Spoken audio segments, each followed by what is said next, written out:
Hello and welcome to T20 Modern Indian History Batches Class 2. Let's start.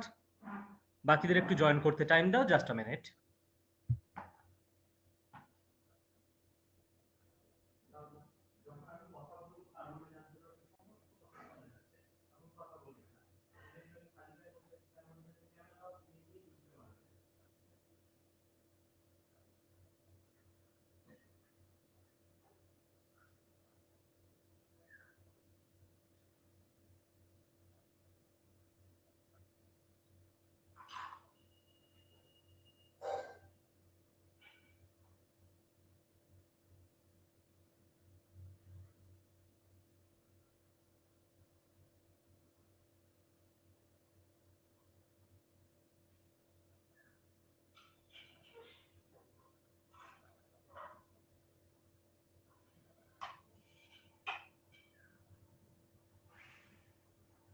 চলো সবাই join করে গেছে, let's start the class.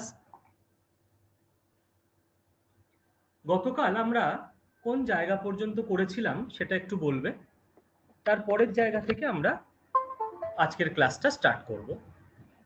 PPT share করে নিচ্ছি আগে।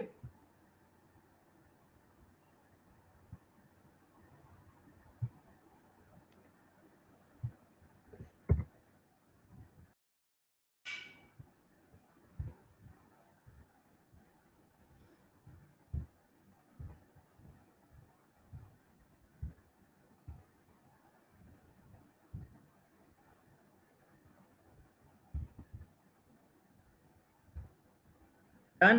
আগের দিন যে অবধি হয়েছিল কারো কোনো অসুবিধা? No problem. Okay, let's start.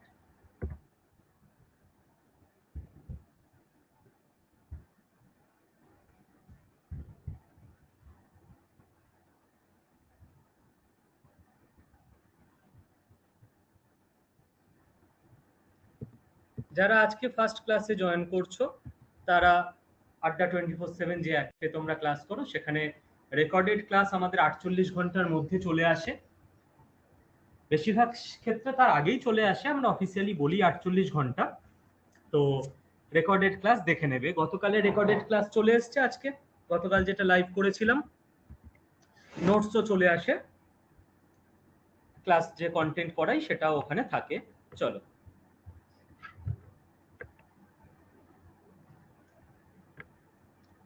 ক্লাসের কন্টেন্ট রেকর্ডেড ক্লাসের পাশেই প্র্যাকটিস বুক বলে লেখা থাকবে, সেখানে তোমরা পেয়ে যাবে। চলো রেকর্ডেড ভিডিও চলে এসছে, খুব ভালো।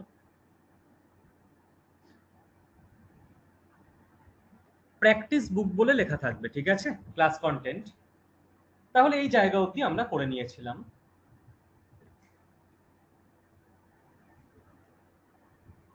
ডান। এই জায়গা থেকে আমরা শুরু করব।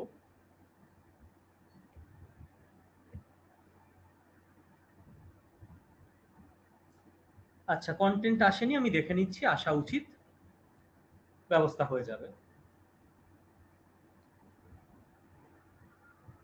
দেখো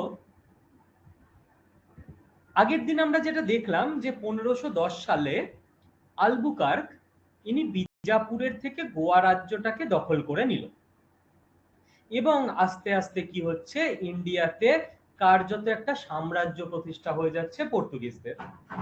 ডান। এবার এদের যে পলিসিগুলো ছিল তার মধ্যে প্রথম পলিসি হলো লোকাল ওয়াইফস।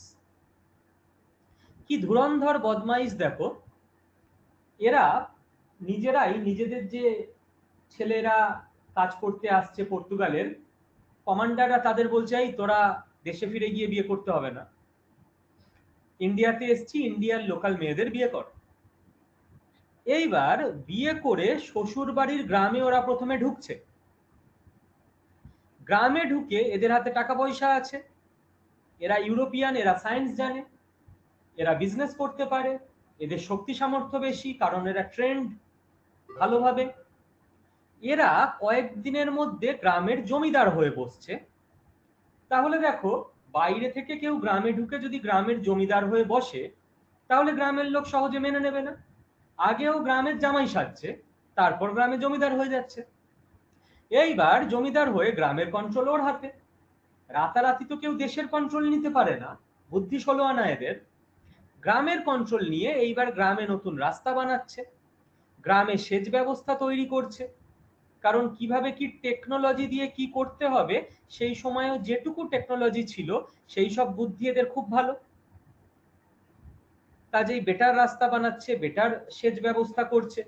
গ্রামের লোক দেখছে বাবা এ তো ভালোই কাজ করে দিচ্ছে এরা আমাদের। এরা কি গ্রামের লোককে ভালোবেসে করছে? একদমই না, নিজেদের প্রফিটের জন্য করছে। ইংরেজরা ভারতবর্ষে যা কিছু করেছে, রেল লাইন বসানো থেকে শুরু করে সবকিছু, ইংরেজরা কি ভেবেছিল যে আহারে আমাদের ছেলে মেয়েরা নৈহাটি থেকে শিয়ালদা যাবে ওই জন্য একটা ট্রেন করে দিই? নিজেদের সুবিধার জন্য করেছে। এবার কি করছে, ভারতবর্ষে নতুন কিছু শস্য এরা আমদানি করছে, যেমন তামাক, কাজু বাদাম। এইগুলো লোকাল লোকদের বলছে সেচ ব্যবস্থা করে দিয়েছি ভালো, তোমাদের বীজ দিচ্ছি তোমরা এগুলো চাষ করো, জমিদারের কথা মানতে হবে। কেন? কারণ ওদের এইগুলো দিয়ে বিজনেস হবে ভালো, তামাক, কাজু বাদাম ইত্যাদি। এরকম করে আস্তে আস্তে গোয়া, কোচিন এই সমস্ত জায়গায় কার্যত পর্তুগিজদের একটা আস্তে আস্তে এম্পায়ার তৈরি হতে শুরু করলো, সাম্রাজ্য। রাতারাতি সাম্রাজ্য হয় না ভাই। দেখো আজকের ফার্স্ট পয়েন্ট তোমাদের কাছে ক্লিয়ার কিনা।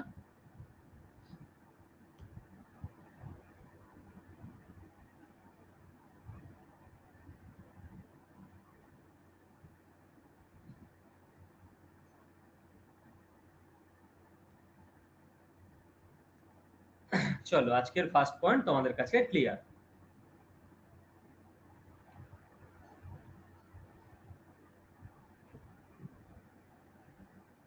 দেরি হয়ে গেল জয়েন হতে, ভালো হয়েছে এখন থেকেই ক্লাস করো। সঞ্চিতা আরেকবার বলে দিন কোনটা বুঝতে পারোনি।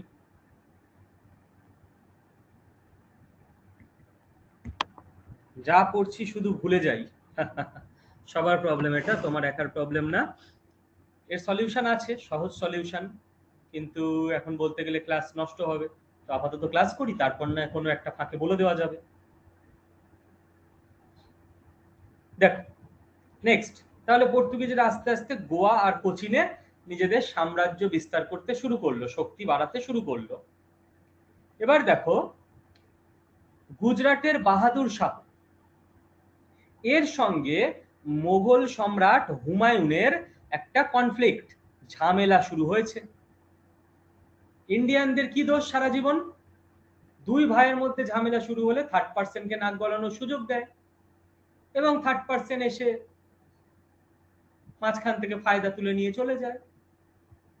বাহাদুর শাহ গুজরাটের দেখলো যে হুমায়ুনের সঙ্গে আমি পেরে উঠবো না। তখন দেখছে কে আমায় হেল্প করতে পারে, কে আমায় হেল্প করতে পারে। শুনেছি পর্তুগিজ বলে একদল লোক এসছে, ওদের কাছে বন্দুক কামান টামান আছে, ভালো মারামারি করতে পারে, ডাকি ওদের। পর্তুগিজদের ডেকেছে, পর্তুগিজদের বলছে দেখ ভাই আমাদের হয়ে লড়াই করবি? পর্তুগিজ বলছে হ্যাঁ আমাদের কোনো ব্যাপার না, আমাদের যে দল টাকা দেয় তাদের হয়ে খেলে দিয়ে আসি, তো আমরা কি পাবো বলুন, আপনার হয়ে লড়াই করে দেবো। পর্তুগিজদের বাহাদুর শাহ বলছে দেখ তোদের বেসিন বলে যে জেলাটা আছে, পুরো বেসিন জেলা তোদেরকে আমি দিয়ে দেবো, আর আমার দিউ বলে একটা দ্বীপ আছে, এই দ্বীপটায় তোদের একটা বেস মানে ঘাঁটি বানাতে দেব, যেটা দমন দিউ, ভারত সরকারের কেন্দ্রশাসিত অঞ্চল। পর্তুগিজরা দেখছে বাহ দুটো জায়গা পেয়ে যাচ্ছি, চলো এদের হয়ে মারামারি করে দিয়ে আসবো একটু, কোনো ব্যাপার না। এইবার মোগল হুমায়ুন আর গুজরাটের বাহাদুর শাহের মধ্যে ঝামেলা পলিটিক্যাল কারণেই মিটে গেল। বাহাদুর শাহ দেখছে ভাই পর্তুগিজদের আর তো আমার দরকার নেই। এইবার পর্তুগিজরা নিজেরাই বেসিনে গিয়ে জায়গা টায়গা দখল করে শহরে দাপাদাপি শুরু করে দিয়েছে। বেসিনের যে, বেসিন একটা জেলা, বেসিন জেলার ওই অঞ্চলের যে সাধারণ মানুষরা তারা পর্তুগিজদের সঙ্গে মারামারি করছে, ভাই তুই কে? আমাদের রাজা বাহাদুর শাহ, তোরা কোত্থেকে এলি? বাহাদুর শাহদের বলছে বেরো এখান থেকে। পর্তুগিজরা কিসের বেরো? আপনার সঙ্গে ডিল হয়েছিল, আপনি আমাদের কদিন যুদ্ধে ডেকেছেন আপনার ব্যাপার, দেওয়ার কথা আমি দেব, আমি ছাড়বো না জায়গা। বাহাদুর শাহ দেখছি তো ভালো বিপদ হলো, এরা তো জায়গা ছেড়ে আর নড়ছে না। বাহাদুর শাহের সঙ্গে যখন পর্তুগিজদের ঝামেলা তুঙ্গে, তখন পর্তুগিজরা, খেয়াল করে দেখো এরা কি ধরনের ডেঞ্জারাস পাবলিক, ওদের একটা জাহাজে বাহাদুর শাহকে ডাকলো, বলছে আসুন আসুন আমাদের জাহাজে আসুন, বুফে সিস্টেমের বারবিকিউ নেশনের খাবার দাবার এনেছি, খাওয়া দাওয়া করে যান, বলে 1537 সালে জাহাজের মধ্যেই একে মেরে দিল। জায়গা দিবি না মানে, ডেকে এনে 2 নাম্বারি করে অনৈতিকভাবে মেরে দিল। এবার দেখো তাহলে বেসিন আর দিউ দুটো জায়গায় কবজা পেয়ে গেল পর্তুগিজরা। তার মানে বুঝতে পারছো পর্তুগিজদের ক্ষমতা আরো বাড়ছে। দেখ সেকেন্ড পয়েন্ট এই অবধি ক্লিয়ার কিনা।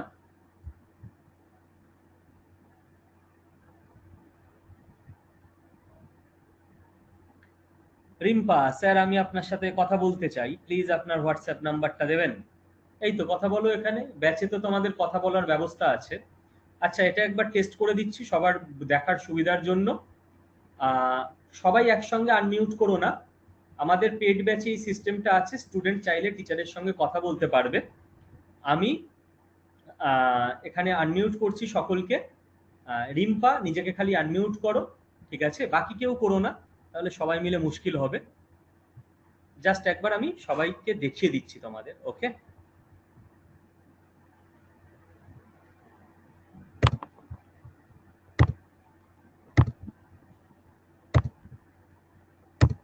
দেখো রিম্পা নিজেকে আনমিউট করো, অপশন আছে। হ্যাঁ স্যার করেছি। কথা শুনতে পারছো, বলতে পারছো?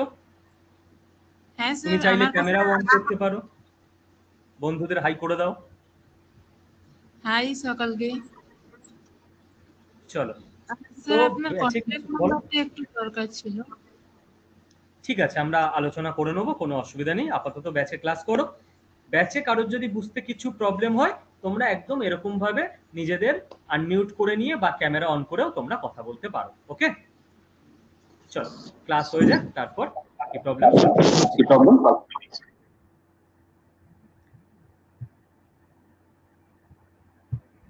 চলো আপাতত সবাইকে অফ করলাম, তো বুঝিয়ে দিলাম কি সিস্টেম। ক্লাসে কেউ কিছু বুঝতে না পারলে কমেন্ট করে বোঝাতে পারছো না, এইভাবে কথা বলে বোঝাতে পারো, নো ইস্যু। সাউন্ড ওকে?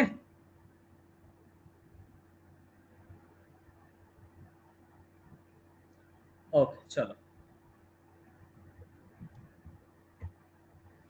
এবার পর্তুগিজরা আস্তে আস্তে লোকাল রুলারদের থেকে তো বেশি পাওয়ারফুল প্রতিপন্ন হচ্ছিলই, আস্তে আস্তে আরো এদের শক্তি বাড়তে থাকবে। তার একটাই কারণ, এদের নৌবাহিনী। ইন্ডিয়ার নৌবাহিনী এতটা স্ট্রং কোনো কালে ছিল না। ইন্ডিয়ার আর্মি টার্মি মানে মোগলদের যথেষ্ট স্ট্রং, কিন্তু নৌবাহিনীর দিক থেকে পর্তুগিজরা অনেক এগিয়ে।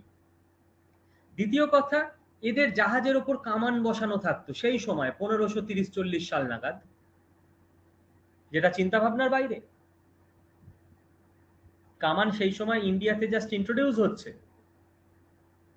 এরা জাহাজে করে কামান নিয়ে ঘুরে বেড়াচ্ছে। তো এদের সামনে নৌপথে জলপথে এদেরকে হারানোর দম খুব একটা কারোর ছিল না। এবং আর একটা ব্যাপার খেয়াল করে দেখো, এরা না এই যে ইন্ডিয়ার যে কোস্ট লাইন, এই জায়গাটাতেই মেনলি দখলদারি চালাচ্ছিল।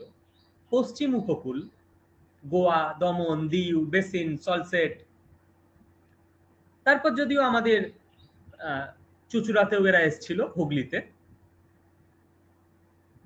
এবার এই যে জায়গাটা না, এই জায়গাটায় মোগলদের আধিপত্য ছিল না। খেয়াল করে দেখো, এটা দক্ষিণ ভারতের মধ্যে পড়ছে। দক্ষিণ ভারতে মোগলরা অতটা স্ট্রং কখনোই ছিল না বিন্ধ্য পর্বতের কারণে। এরা যদি গিয়ে মোগলদের সঙ্গে প্রথমেই টক্কর নিত, তাহলে হয়তো অনেক আগেই ফিনিশ হয়ে যেত। কাজেই মোগলদের সঙ্গে এদের সরাসরি কনফ্রন্টেশন অনেকদিন পর্যন্ত হয়নি, এরা সেই জন্য বেঁচে গেছিল। আস্তে আস্তে পর্তুগিজদের ক্ষমতা বাড়ছে। পর্তুগিজরা এবার ঘোষণা করলো the stag of Portuguese the India, মানে এটা পর্তুগিজ ভাষা, ইংরাজি করলে দাঁড়ায় স্টেট অফ পর্তুগিজ ইন্ডিয়া। নাও ঠেলা, এসছিল ব্যবসা করতে, এখন বলছে পর্তুগিজ ইন্ডিয়া, মানে ইন্ডিয়ার এই অংশগুলো আমাদের, যেমন আমরা বলতাম ব্রিটিশ ইন্ডিয়া, ব্রিটিশ শাসিত ইন্ডিয়া, এরা সেরকম বলছে দ্য এস্তাদো পর্তুগিজ দ্য ইন্ডিয়া, মানে পর্তুগাল শাসিত ইন্ডিয়া। এইভাবে ওদের একটা এম্পায়ার তৈরি হয়ে যাচ্ছে। এদের আর একটা পলিসি ছিল রিলিজিয়ান নিয়ে, ধর্ম নিয়ে এরা প্রচন্ড গোঁড়া ছিল। কার্যত বলা হয় এরা মানুষকে অপশন দিত যে either death or either Christianity or sword, মানে হয় খ্রিস্ট ধর্ম গ্রহণ করো নইলে তরোয়াল, মানে মৃত্যুবরণ করো। মূলত এরা প্রথম দিকে ইসলাম ধর্মাবলম্বী মানুষদের অকারণে মারধর করতে শুরু করে, হত্যা করতে শুরু করে, জোর করে ধর্মান্তরণ করতে শুরু করে। ইসলাম ধর্মাবলম্বী মানুষদের উপর এদের রাগের কারণ হচ্ছে, খেয়াল করে দেখো ইউরোপে কিন্তু সেই সময় খ্রিস্টানিটির প্রধান ধর্মের দিক থেকে প্রতিদ্বন্দ্বী হচ্ছে ইসলাম। তারপর এরা একই কাজ হিন্দুদের সঙ্গেও শুরু করে। ধর্মীয়ভাবে এরা আর একটা স্টান্স নিয়েছিল, সেটা হচ্ছে আকবর, মোগলদের সম্রাট আকবর, এনার বিভিন্ন ধর্ম সম্পর্কে জানার একটা আগ্রহ ছিল। তো ইনি যখন দেখলেন যে খ্রিস্ট ধর্মের লোক পর্তুগিজরা এদেশে এসছে, পর্তুগিজদের কাছে চিঠি পাঠালেন যে আপনাদের ধর্ম সম্পর্কে আমি জানতে চাই। এরা সেই সময় এদের যে খুব ভালো মানের মানে ফাদার চার্চে যারা থাকে, আমাদের যেমন হিন্দু ধর্মে পুরোহিত, ইসলাম ধর্মে মৌলবী, সেই খুব পণ্ডিত মাপের ফাদারদের আকবরের কাছে পাঠিয়েছিল। এদের এজেন্ডা ছিল যে কোনোভাবে যদি আকবরের ব্রেন ওয়াশ করে আকবরকে খ্রিস্ট ধর্মে দীক্ষিত করে দেওয়া যায়, তাহলে রাজা যখন খ্রিস্ট ধর্মে দীক্ষিত হয়ে যাবে, গোটা ভারতবর্ষকে খ্রিস্টান করে দিতে 100 বছরের মামলা। আকবরের সঙ্গে এদের ফাদারদের 3 বার ধর্ম সম্মেলন হয়। আকবর খুব ভালো মানুষ ছিলেন, ধর্মীয় সহিষ্ণুতার দিক থেকে আমরা যেটুকু ইতিহাস থেকে বুঝতে পারি, মানে বিচক্ষণ মানুষ ছিলেন অন্তত, ঠিক আছে।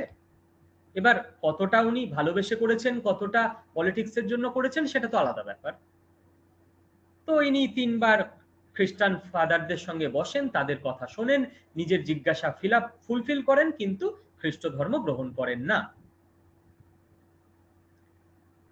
আর এবার আস্তে আস্তে পর্তুগিজদের পিক যে মোমেন্টটা, সেই মোমেন্টটা শেষ হতে শুরু করে, কারণ ফিল্ডে এবার ইংরেজরা ঢুকতে শুরু করে। 1608 সাল ক্যাপ্টেন উইলিয়াম হকিন্স, তার জাহাজের নাম ছিল হেক্টর, সেই হেক্টর জাহাজ নিয়ে সুরাটে পৌঁছে গেলেন। এবং ক্যাপ্টেন উইলিয়াম হকিন্স, যিনি ব্রিটিশ ইস্ট ইন্ডিয়া কোম্পানির তরফ থেকে এসেছিলেন এই দেশে মোগল সম্রাটের কাছে গিয়ে বিজনেসের পারমিশন নেওয়ার জন্য।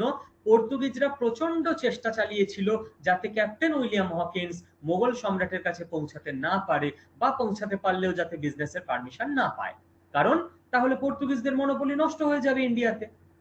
দেখো এই পর্যন্ত তোমাদের কাছে ক্লিয়ার কিনা?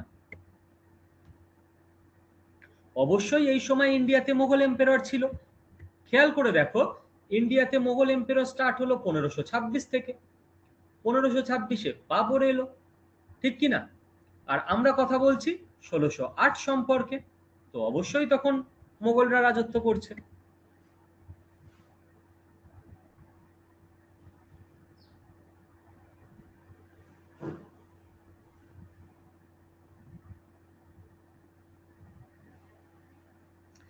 টি20 যেরকম আমার মডার্ন ইন্ডিয়ান হিস্ট্রির ব্যাচ হচ্ছে, আজকে আমাদের প্ল্যানিং হয়ে গেছে মোট 28 খানা ছোট ছোট টি20 ব্যাচ আসবে। ইতিহাসের যেমন মোট 3টে আসবে। অপূর্ব ব্যাচে আছি, 4টে ফোন করছি। তো মোট 28 খানা ছোট ছোট টি20 ব্যাচ আসবে, যেমন ইতিহাসের 3টে আসবে, অ্যানসিয়েন্ট, মিডিয়েভাল, মডার্ন।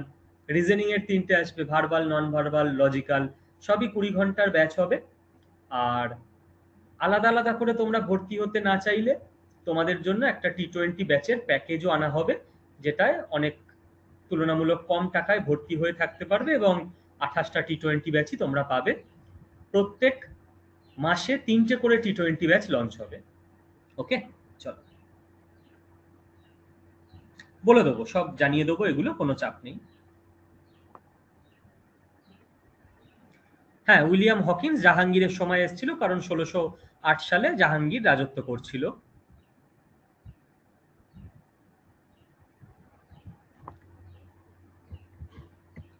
নেক্সট, একটা ইনফরমেশন বাদ চলে গেছে বলে এখানে দিয়ে দিয়েছি, এগুলো আমার আগেই বলে দেওয়া উচিত ছিল। সেটা হচ্ছে, এটা কি উচ্চারণ হবে আমিও জানি না, আমি তো পর্তুগিজ নই, নিনো দা চুনা এরকম কিছু হবে। এই ভদ্রলোক ইনি ছিলেন পর্তুগিজদের গভর্নর। যেমন আলবুকার গভর্নর ছিল, যেমন অ্যালমেইদো গভর্নর ছিল।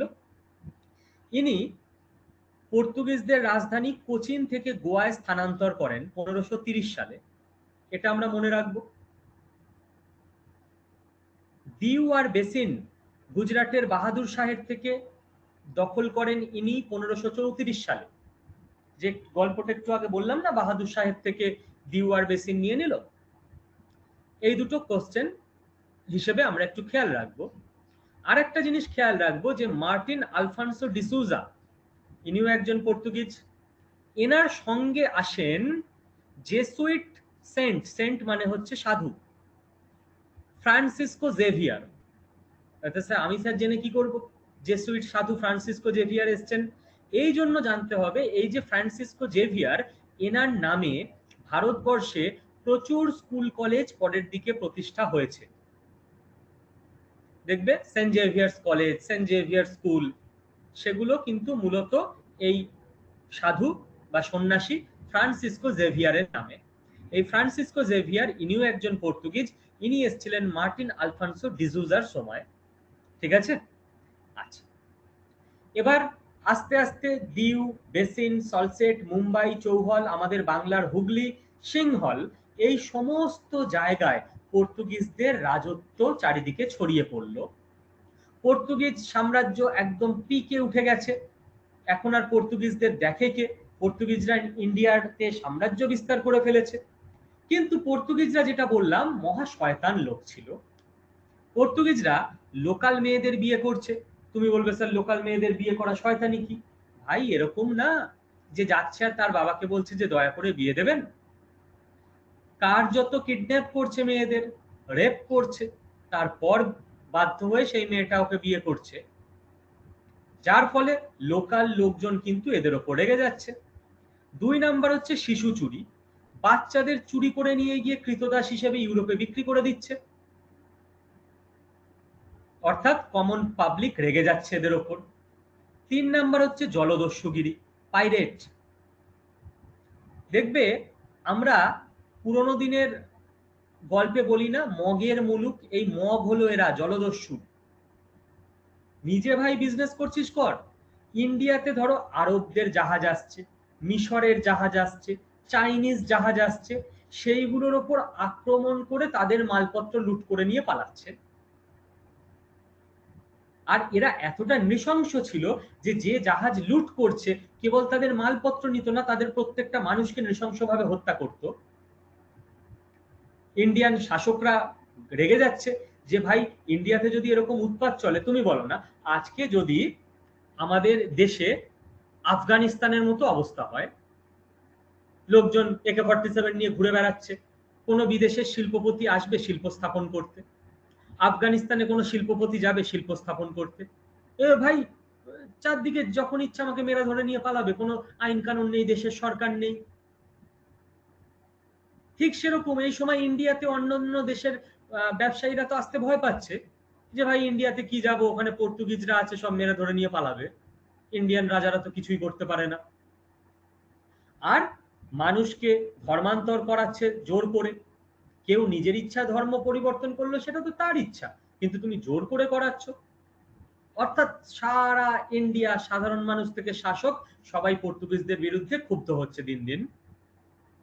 এইবার আমি যেটা আগেই বললাম যে এরা মূলত দক্ষিণ ভারতে ছিল বলে মোগলদের হাত থেকে এরা বেঁচে গেছিল, না হলে আগেই এদেরকে পিস পিস করে দেওয়া হতো।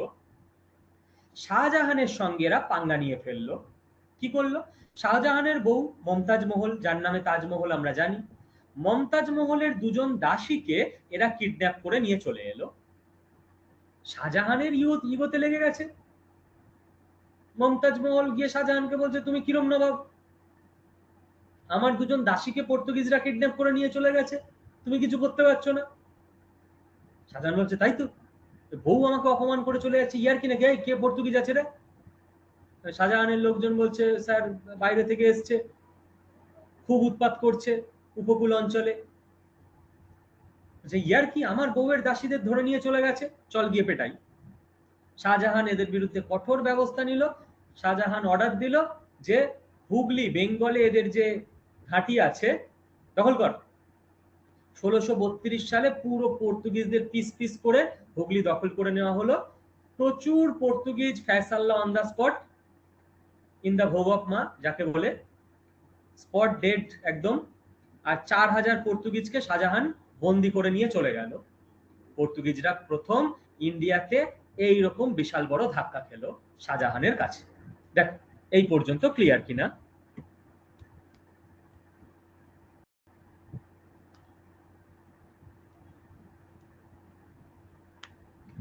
আমার ক্লাসের বাবা কোনো গ্রুপ নেই, আমি সিদ্ধান্ত নিয়েছি আমার ক্লাসের জন্য কোনো হোয়াটসঅ্যাপ, টেলিগ্রাম ইত্যাদি গ্রুপ ট্রুপ করব না, কাজেই সেখানে জয়েন হওয়ারও কোনো ব্যাপার নেই।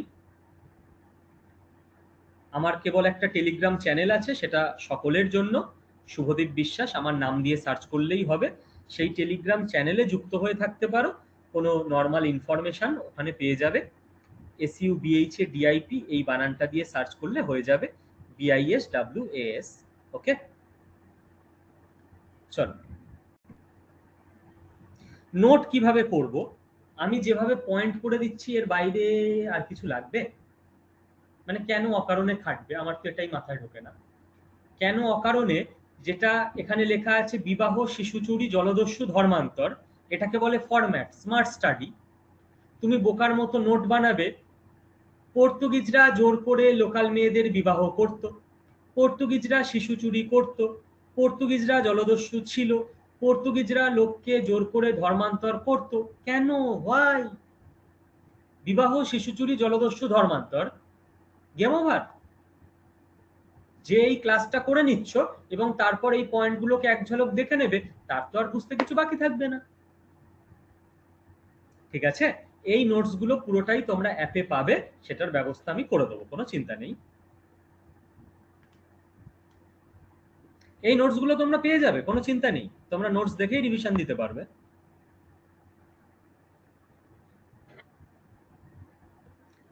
চলো, জুনের আছো নাকি? দেখো এই পর্যন্ত ক্লিয়ার সকলের? তাহলে আমরা চলে যাই পরের জায়গায়। ক্লিয়ার স্যার, ওকে।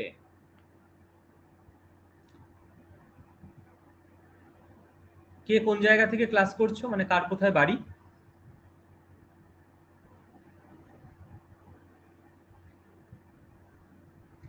মালদা, হাওড়া, ওকে, কোচবিহার, মুর্শিদাবাদ, পুরুলিয়া, জলপাইগুড়ি, কলকাতা, হুগলি, বারাকপুর, নদিয়া, আলিপুরদুয়ার, পশ্চিম মেদিনীপুর, বসিরহাট, বারাসাত, বাঁকুড়া, অশোকনগর, উলুবেড়িয়া, ক্যানিং, উত্তর দিনাজপুর, বর্ধমান, সব জেলার ছেলে মেয়ে আছে। চলো, ভেরি গুড। দেখো এবার তোমাদের একটা জায়গা ক্লিয়ার যে ইন্ডিয়ান শাসকের কাছে তো পর্তুগিজরা পেটানি খেয়ে গেল। তোমাদের খেয়াল আছে আমি বলেছিলাম যে ইংরেজরা চলে এসছে, ক্যাপ্টেন উইলিয়াম হকিন্স, এবং ইংরেজরা আসাতে পর্তুগিজের ইউরোপিয়ানদের মধ্যে কম্পিটিশন বেড়ে গেছে। ইংরেজরাও এবার জায়গা ছাড়তে রেডি নয় এদের। আস্তে আস্তে ইংরেজদের ক্ষমতা বাড়তে থাকলো, পর্তুগিজদের ক্ষমতা কমতে থাকলো, এবং ইংরেজদের সঙ্গে এদের যে মারামারি হচ্ছিল সেই মারামারি থেমে গেল। কিভাবে? ম্যারেজ অ্যালায়েন্সের ফলে। কি হলো? 23শে জুন 1661 সালে ইংল্যান্ডের চার্লস সেকেন্ডের সঙ্গে পর্তুগালের ক্যাথরিন অফ ব্রাগাঞ্জা, এই ক্যাথরিন অফ ব্রাগাঞ্জা ইনি হচ্ছেন জন ফোরের মেয়ে, পর্তুগালের রাজকন্যার সঙ্গে ইংল্যান্ডের রাজপুত্রের বিয়ে হয়ে গেল। তাহলে ইংল্যান্ড এখন পর্তুগালের জামাই, জামাইকে তো মারতে পারে না, তাই জন্য পর্তুগিজরা এবার ইংরেজদের সঙ্গে মারামারি কম্পিটিশন থেকে আস্তে আস্তে সরে যেতে শুরু করলো। ওদের মধ্যে একটা অলিখিত চুক্তি হয়ে গেল। আর তাহলে একে তো হুগলি গেল, শাহজাহান হুগলি চৌপাট করে দিল। দ্বিতীয়ত বিজনেসে ধাক্কা, জামাইকে বিজনেস ছেড়ে দিতে হলো। তৃতীয়ত এই যে সলসেট, বেসিন, এই সমস্ত জায়গাগুলো এরা, খেয়াল করো, গুজরাটের বাহাদুর সাহেব থেকে 1534 সালে দখল করেছিল। এবার মারাঠারা শক্তিশালী হয়ে উঠেছে। মারাঠারা 1739 সালে পর্তুগিজদের থেকে এগুলোকে ক্যাপচার করে নিল। পর্তুগিজদের বেঁচে রইল গোয়া, দমন আর দিউ, এই তিনটে জায়গা। কিন্তু মজার ব্যাপার হলো এই তিনটে জায়গা এরা 1961 সাল পর্যন্ত ধরে রেখেছিল। ইউরোপিয়ানদের মধ্যে সব থেকে প্রথমে ওই পর্তুগিজরাই কিন্তু এসেছিল, রাইট? 1498 সালে ভাস্কো ডা গামা। আর ইন্ডিয়া থেকে সব থেকে লাস্টে কিন্তু এই পর্তুগিজরাই গেছে 1961 সালে। কি বলবে স্যার? মানে 1947 সালে যখন ইন্ডিয়া স্বাধীন হয়েছে তখন কিন্তু ব্রিটিশ ইন্ডিয়া স্বাধীন হয়েছিল। আমাদের গোয়া, আমাদের দমন, আমাদের দিউ, এই সমস্ত জায়গাগুলো কিন্তু তখন ইন্ডিয়ার মধ্যে ছিল না। 1961 সালে ইন্ডিয়ান আর্মি পর্তুগিজদের ফাইনাল থ্রেট দেয়, ওই ভাগ, অনেক হয়েছে, ব্রিটিশরা ছেড়ে চলে গেছে, তোরা এখনো বসে আছিস, দেবো নাকি টুকে? তখন পর্তুগিজরা 1961 সালে সবকিছু ইন্ডিয়ার হাতে ট্রান্সফার করে দিয়ে ওদের এই তিনটে জায়গা ছেড়ে দিয়ে ওরা পালালো, এবং পর্তুগিজ হিস্ট্রি এখানেই শেষ। আশা করা যায় পর্তুগিজদের ব্যাপারে আর কিছু আমাদের মডার্ন ইন্ডিয়ান হিস্ট্রিতে পড়তে লাগবে না। Chapter closed. স্নেহা কোন পয়েন্টটা বলো?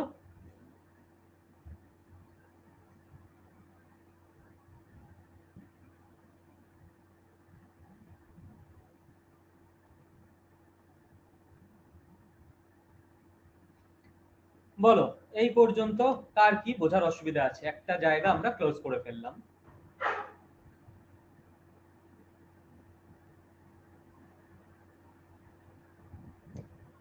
সৌরভের কি দাবি, মেন্সে এখান থেকেই কোশ্চেন পেয়ে যাব? হ্যাঁ, কোশ্চেন আমি সেট করলে এখান থেকেই কোশ্চেন পেয়ে যাবে।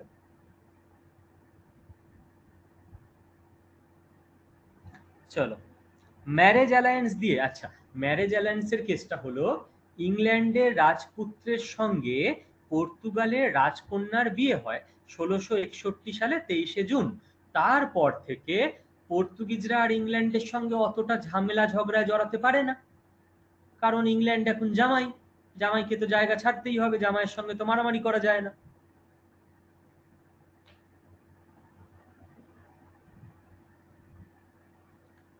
ওকে, চল।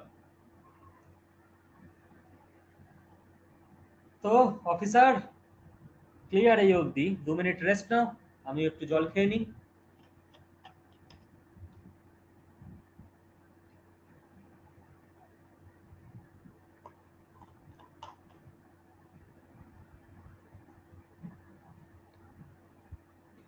বুঝে গেছে, ওকে, ভেরি গুড। চলো, 2-3 জনকে পড়া ধরবো, ঠিক আছে? না পারলে কোনো অসুবিধা নেই, জাস্ট দেখবো যে যেটুকু পড়িয়েছি সেটুকু পারছো কিনা। কোনো লজ্জার কারণ নেই, ভয়ের কারণ নেই, ঠিক আছে? আমি তো পড়া দিইনি, এমনি সারপ্রাইজ ধরছি। তো কয়েকজন একটু অডিও এবং ক্যামেরা দুটোই অন করবে, কারণ ক্যামেরা অন না হলে দেখে দেখেও বলে দিতে পারে। ছেলে মেয়েদের তো অসাধারণ ট্যালেন্ট আমাদের। তো একান্ত কেউ যদি দেখা যাচ্ছে শুয়ে শুয়ে ক্লাস করছে, ঠিক আছে, বা মশারির মধ্যে মশারি জড়িয়ে ক্লাস করছে, সে একটু ঠিকঠাক হয়ে উঠে বসো, কোনো অসুবিধা নেই। বলো, কে পড়া বলবে? একটু কনসেপচুয়ালি জিজ্ঞেস করবো, এরকম কোনো ব্যাপার নেই। আগে কমেন্টে বলো, তারপর তারা ক্যামেরা এবং মাইক অন করবে। দেখি সাহস কজনের আছে, একটু সাহস সামান্য। সৌরভ, চলো ক্যামেরা অডিও অন করো। নীলাঞ্জন, সৌরভ, অঙ্কিতা, পারভিন, ক্যামেরা অডিও দুটোই অন করো, এই 4 জন। সৌরভ, অঙ্কিতা, নীলাঞ্জন আর পারভেন, এই চারজন আপাতত। চিরদীপ আপাতত মিউট করো, তোমাকে ডেকে নেবো। সৌরভ, চলো বাবা সৌরভ বলো। তোমাকে আমি যেটা জিজ্ঞেস করব যে কনস্ট্যান্টিনোপলের পতন কত সালে হয়েছিল?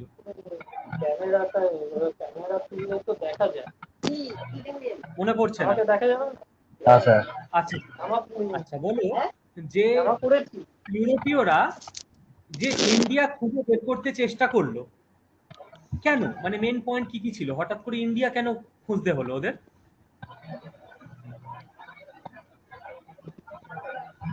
ইন্ডিয়াতে এসেছিল ওরা বিজনেস করার জন্য। বিজনেস করার জন্য। নীলাঞ্জন, কনস্ট্যান্টিনোপলের পতন কত সালে? কনস্ট্যান্টিনোপল, সেটা তো খেয়াল করছে না। বাহ বাহ বাহ। পরের দিন থেকে ভিডিওতে ব্যাকগ্রাউন্ডে মাদেরও ডাকবো, ঠিক আছে? যারা পড়া পারবে না তাদের মায়েরা আসবে, এবং পুজোর সময় নতুন জামা কাপড় বন্ধ, ভালো রান্না বান্না করলেও তোমাদের যাতে দেওয়া না হয় বাড়িতে, সেই ব্যবস্থা বলে দেবো। চলো, পুজোর পর দেখছি, পুজোর আগে আর বেশি কিছু করছি না। ঠিক আছে, পড়ো, ভালো করে পড়ো, ঠিক আছে? ইউরোপেরটা বলবো? বলো।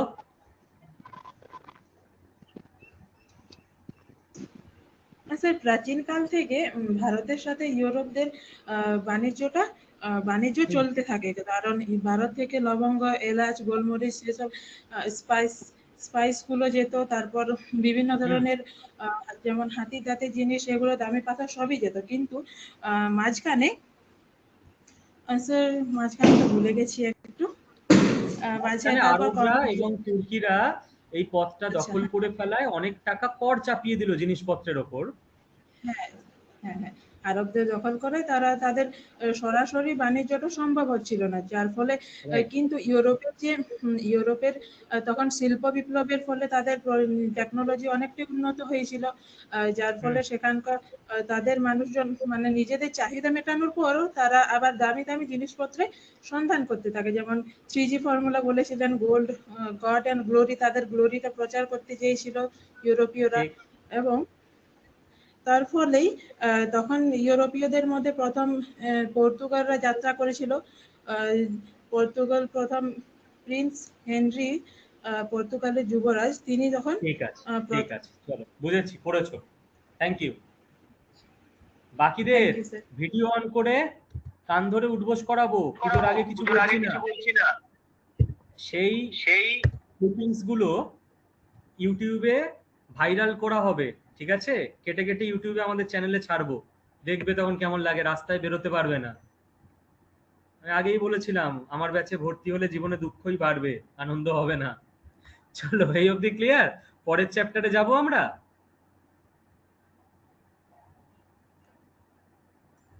আচ্ছা চলো, এই অবধি একটু মুখস্থ করে নিও। হ্যাঁ, দেখ এবার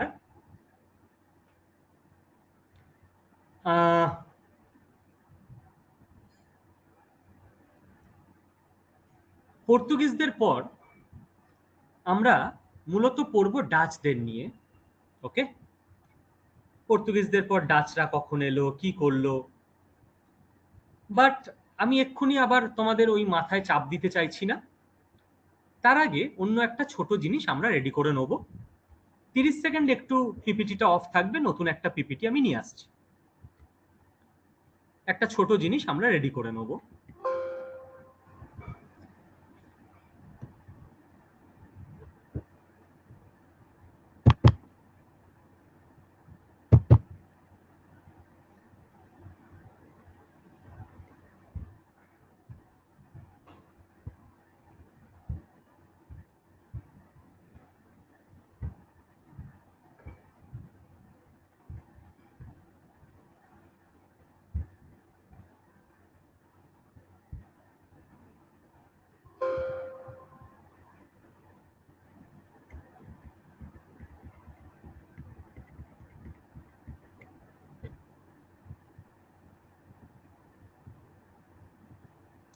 দেখ,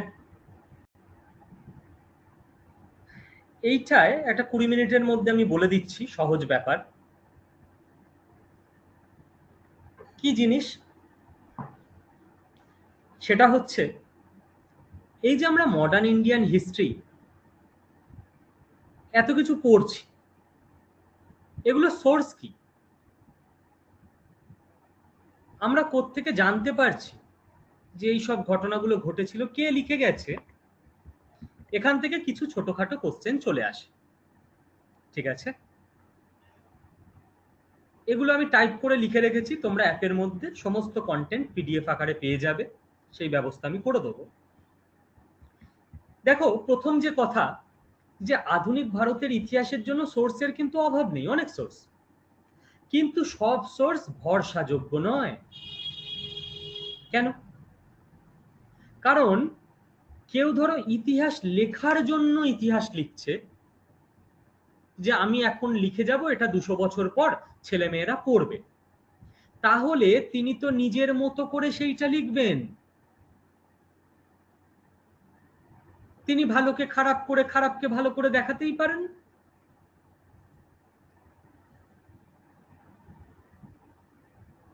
কিন্তু আমরা যদি কোনো সরকারি কাগজ থেকে ইতিহাস খুঁজে বের করার চেষ্টা করি, কি বলবে স্যার সরকারি কাগজ মানে?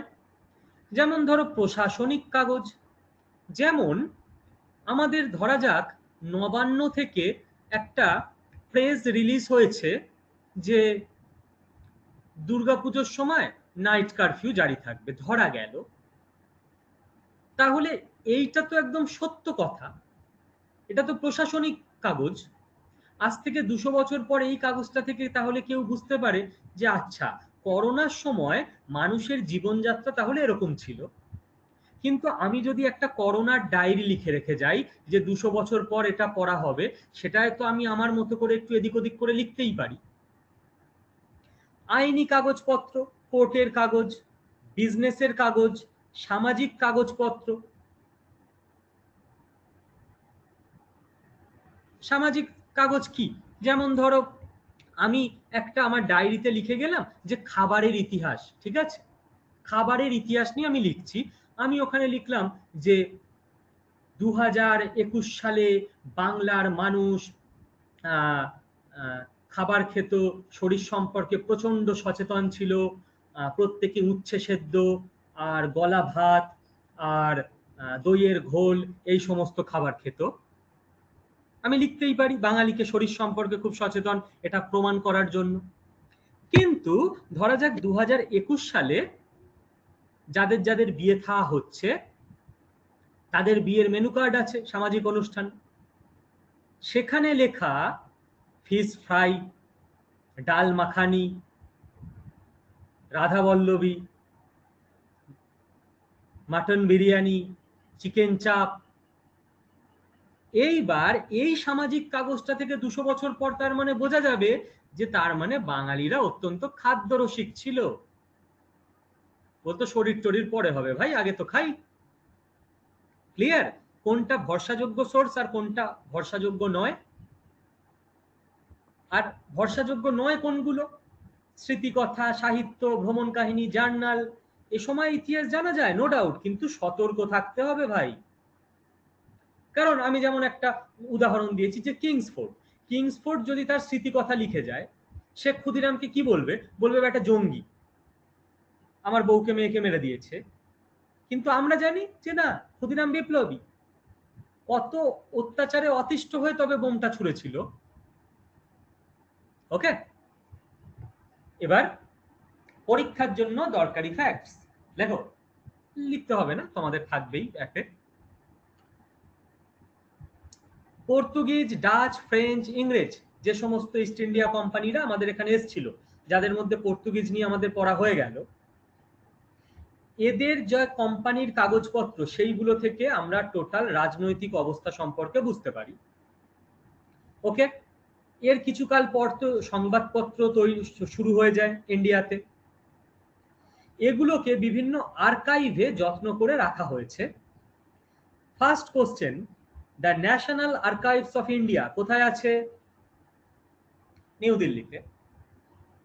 সেকেন্ড, জেমস রেনেল নামে একজনকে 1767 সালে বাংলার প্রথম সার্ভেয়ার জেনারেল হিসেবে নিযুক্ত করা হয়েছিল। তার কাজ কি ছিল?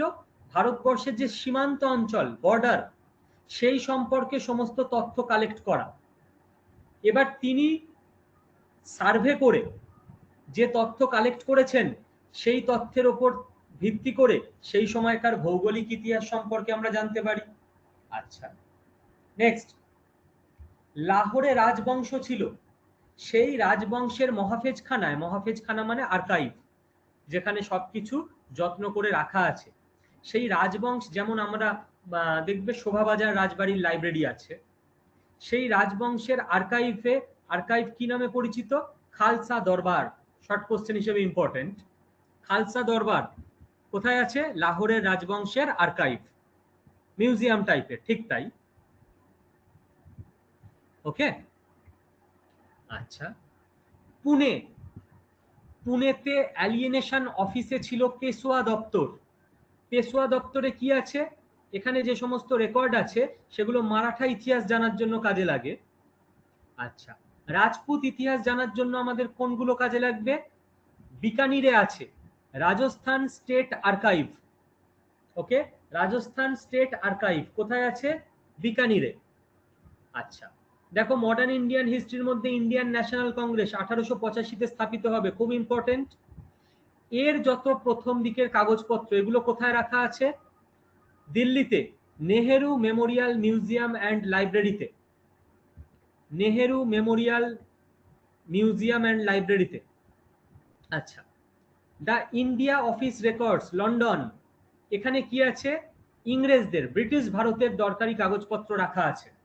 তাহলে কোন অফিস কোথায়, খুব ভালো করে খেয়াল রাখবে, পরীক্ষায় শর্ট কোশ্চেন হিসেবে ইম্পর্টেন্ট। আচ্ছা, দ্য আর্কাইভস ন্যাশনালে প্যারিস, প্যারিস মানে ফ্রান্স, এখানে ফরাসিরা যখন ইন্ডিয়াতে এসেছিল সেই সম্পর্কে সমস্ত নথি রাখা আছে। দেখো, এই পর্যন্ত ক্লিয়ার?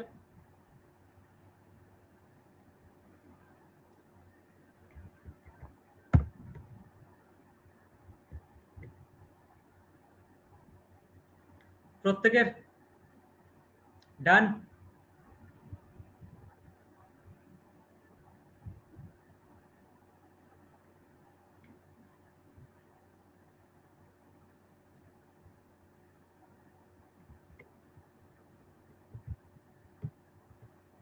আচ্ছা, ইউরোপীয় লেখকদের কিছু গুরুত্বপূর্ণ রচনা, 6টা রচনা, 6টা লেখার নাম আমরা মাথায় রাখবো। এইগুলো থেকেও আমরা ইন্ডিয়ার মডার্ন হিস্ট্রি সম্পর্কে অনেকটা ধারণা পাই। তবে লেখকদের রচনা নিয়ে আমরা খেয়াল রাখবো, যেগুলো সতর্ক থাকতে হবে, যেগুলো কিন্তু নিরপেক্ষ নয়।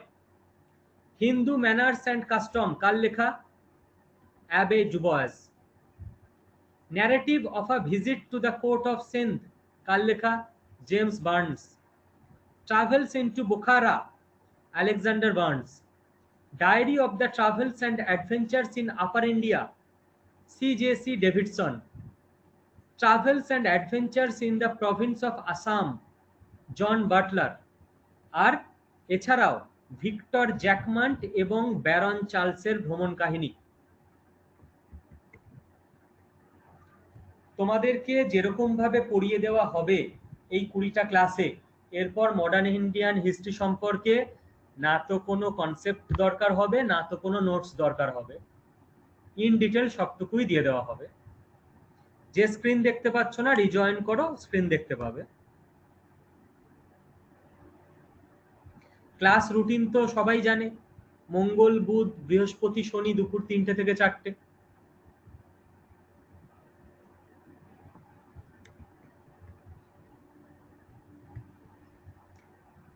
দেখো, 1776 সাল ইস্ট ইন্ডিয়া কোম্পানির কর্মচারী উইলিয়াম প্রথম খবরের কাগজ বের করার উদ্যোগ নিয়েছিল, কিন্তু বাস্তবায়িত হয়নি।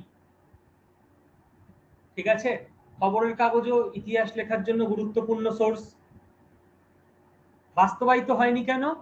ইংরেজরাই হতে দেয়নি। বেটা, খবরের কাগজ বার করবে, আমাদের বিরুদ্ধে লিখবে, আমাদের কর্মচারী হয়ে। কিন্তু 4 বছর পর 1780 সালে জেমস অগাস্টাস হিকি প্রথম খবরের কাগজ বের করলেন, যে কাগজটার নাম বেঙ্গল গেজেট কিংবা ক্যালকাটা জেনারেল অ্যাডভার্টাইজার, দুটো নামেই ডাকা হয়। অত্যন্ত গুরুত্বপূর্ণ শর্ট কোশ্চেন।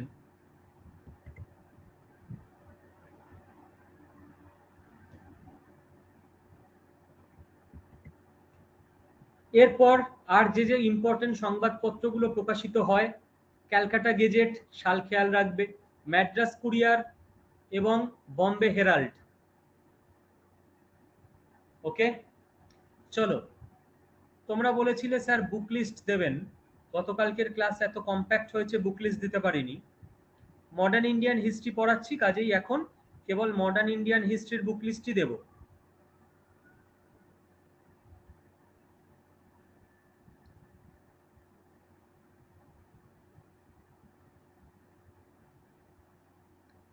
যারা বই পড়বে, বই পড়া উচিত, বইয়ের বিকল্প কখনোই ক্লাস বা আমার নোটস হতে পারে না। বিপান চন্দ্র, নেক্সট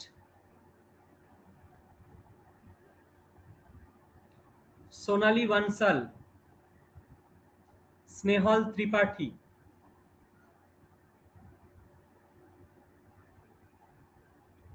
নেক্সট রাজী বাহির, নেক্সট জীবন মুখোপাধ্যায়,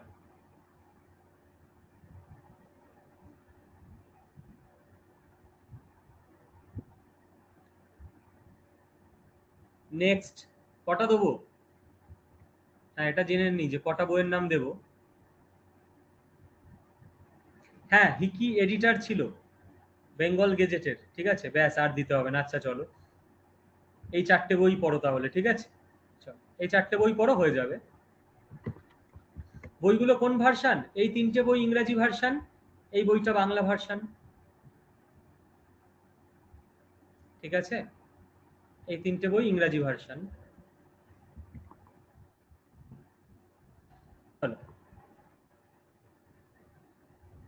পরীক্ষার পার্সপেক্টিভে অত্যন্ত ইম্পর্টেন্ট কিছু গুরুত্বপূর্ণ সংবাদপত্র আর সম্পাদকের নাম।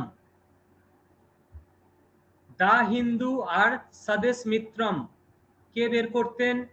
জি সুব্রমণিয়া আয়ার। কেসারি আর মারাঠা কে বের করতেন? বাল গঙ্গাধর তিলক। বেঙ্গলি সুরেন্দ্রনাথ ব্যানার্জি। অমৃতবাজার পত্রিকা শিশির কুমার ঘোষ আর Motilal Ghosh. Hindu Patriot Girish Chandra Ghosh.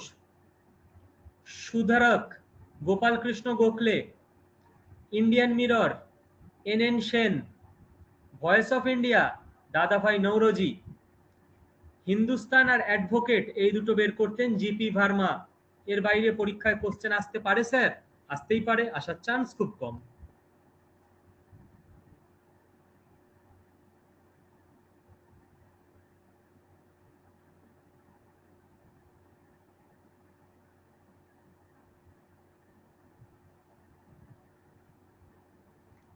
Clear?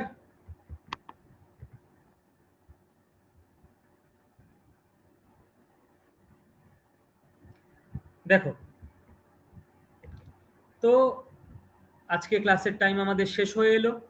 আমরা দুদিনের ক্লাসে কি করলাম সাম আপ করো। ফার্স্ট ক্লাসে আমরা পড়েছি ইউরোপীয়রা কেন ইন্ডিয়াতে এলো, এবং আমরা শুরু করেছিলাম পর্তুগিজ নিয়ে।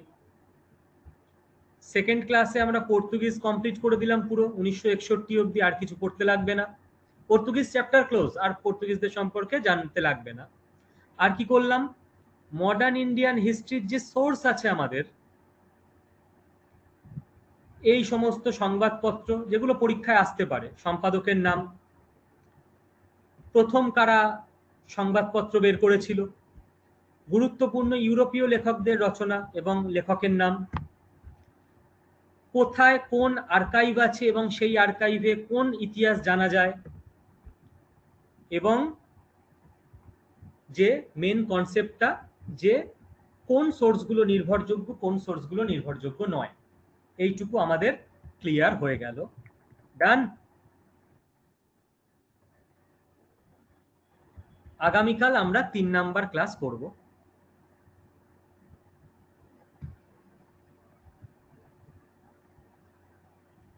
চলো, ভালো থাকো সবাই।